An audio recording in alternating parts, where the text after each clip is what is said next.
Hello YouTube. Today I'm going to do another like how to play game, but this time I'm with Iron Commander again. Hey, again.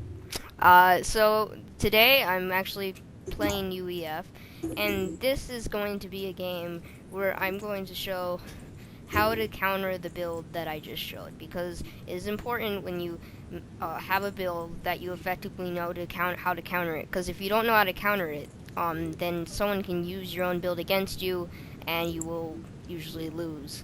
So I start out with pretty much the same basic build order. This is just how most people start out. And I've instructed Iron Commander to play um, somewhat PD creep me. I'm not gonna right away start countering it because this is more of a scenario where I don't know what's happening, and then I see him in the middle PD creeping me, and I change my strategy. So I'm going to start out with the normal land spam build and show how to effectively change your build.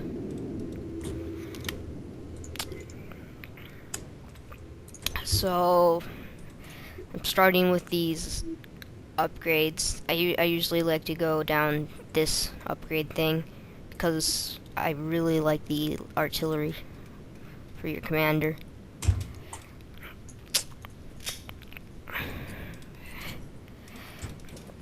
Um, One thing to note is unless you're going for a strategy from the start, you usually don't want to spend your research points right away. But this is a scenario where I'd be trying to do some sort of spam build with my commander upgraded.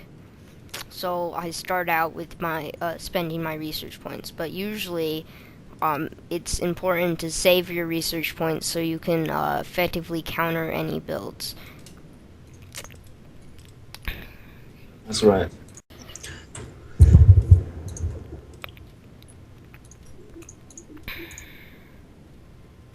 Um, so um, Usually I don't think the economy should be that much of a problem. Just try to balance out your mexes and your factories, and you should be fine.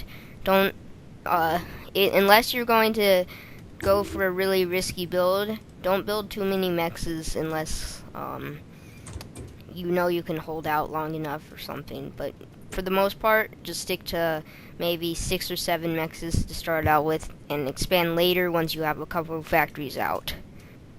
Or maybe you can expand slowly with one engineer if you're Siren and you get the Echo upgrade. Or you, yes. Yeah. We can both get it. Yeah, but it's only 5% as UEF, I believe. Yes, that's right.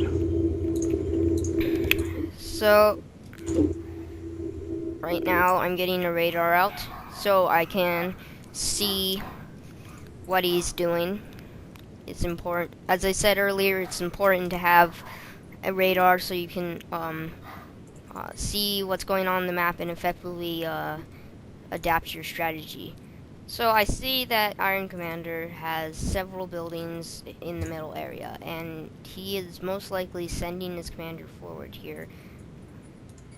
And see here, I know he's constructing a PD. So what I'm going, when you do that, when you see he's constructing a PD or a land factory or something like that in the middle, you don't want your opponent to know your to have stuff right. Because if it's in the middle, it's sometimes just it's really easy to take out. You can just build like mobile missile launchers or something, and you see Iron Commander's raiding, so I can effectively move my units in to counter that. I don't want him to slowly creep me here, so I just build my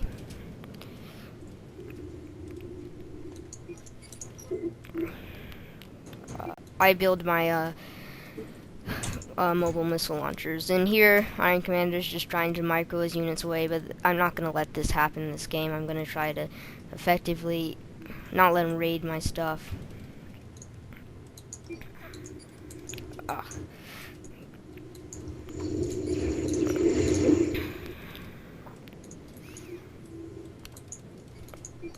Commander under attack.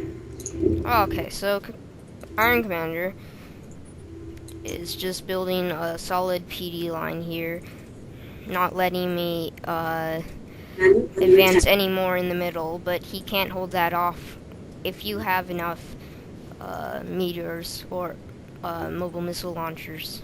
You can usually just hold your ground, and whenever you see him moving in, you move your artillery pieces or your mobile missile launchers back and your tanks forward, trying to keep out of range of the PD fire.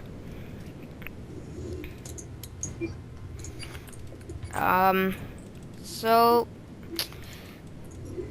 right now I'm going to split my forces up and try to raid him here. And so now he's going to follow me with his forces, and then I can effectively counter his PDs in the middle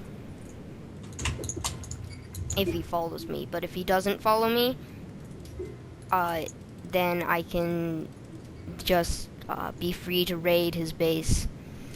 And I see him charging, so I just get a PD up to solidify my ground and continue to barrage him with those mobile missile launchers.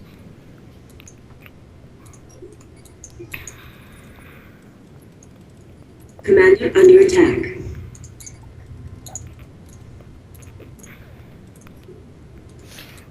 So here it's beginning to turn more into my favor because he has his whole pretty much he has a raiding party coming to his base, and he has to effectively defend his PD. And if he doesn't defend his PD, that's like 400 mass down the drain, and that's what you could have done. You could have built like 2 factories with that. So Commander under attack. So he's moving his units forward again, so I continue to draw back my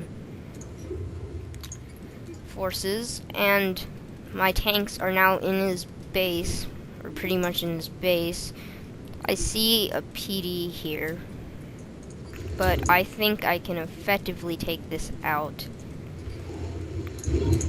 Oh, but he has a shield, so I have to pull back and just raid mexes. Okay, so now I have to change my strategy. My PD crawl failed. And I'm gonna try to figure something out. Right now I'm pretty much screwed. One thing to note is if you're one really good strategy to switch to as Aeon is get some sort of maybe get teleporter on your units or your commander. So what you could do is you could send your commander in, and as soon as he gets near your commander, you could teleport somewhere else and continue to do that. So that he can never you can just continue to harass his units while he can't effectively counter your counter it unless he has units spread out throughout the map. So that's one consideration to make as Aeon, because they specialize in a lot in teleportation. Okay, so here's Iron Commander moving up again. So I'm going to just draw my forces back. And also